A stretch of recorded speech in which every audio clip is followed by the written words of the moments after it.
ya dịka onye ọbụla na mma ebe ọbụla onye ọbụla nọ ugbu a. Ọ dị mma, taa bụ abalị abụọ n'ime ọnwa Eprel n'afọ 2020. Achọrọ m iji ohere a na-asị mmadụ niile happy new month ebe ọbụla nọ n'oge dị ugbu a. Ọ dị mma, na-atụfughị oge aga m agaba n'iru iwetara m isiokwu anyị ji bịa taa.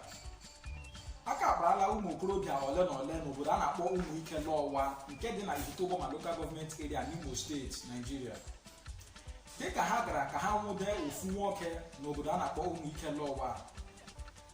Dịka ha gara nke a echi gara aga nke bụ ọnwa mbụ nke Eprel n'afọ 2020, aka kparala ha dịka iko ha jupụtara echi gara aga.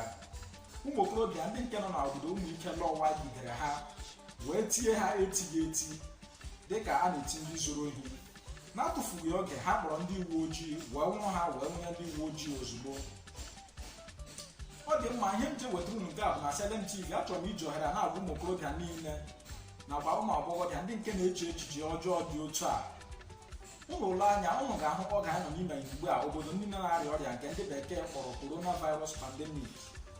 A na-eji ohere a na-agwa gị nwa okorobịa ma ọ bụ nwa agbọghọbịa onye nke na-eche echiche ọjọọ dị otu a, iwepụ aka na ya, n'ihi na egide gị site na ya bụ akparamagwa ọjọọ agaghị emere gị ebere. A ga-anwụrụ gị ozugbo na-atụfughị oge wee nwunye gị ndị uwe ojii. Ana m ejizi ohere a na-agwa gị iwezụga ya bụ echiche ọjọọ n'obi gị, n'ihi na agbata gị aka ihe a ga-eme gị ga-akarị ihe tụrụ anya ya. Asọ na-eme agwa ntị ma ọ na-anọghị mgbe a ga-egbu isi egburu ya na ya.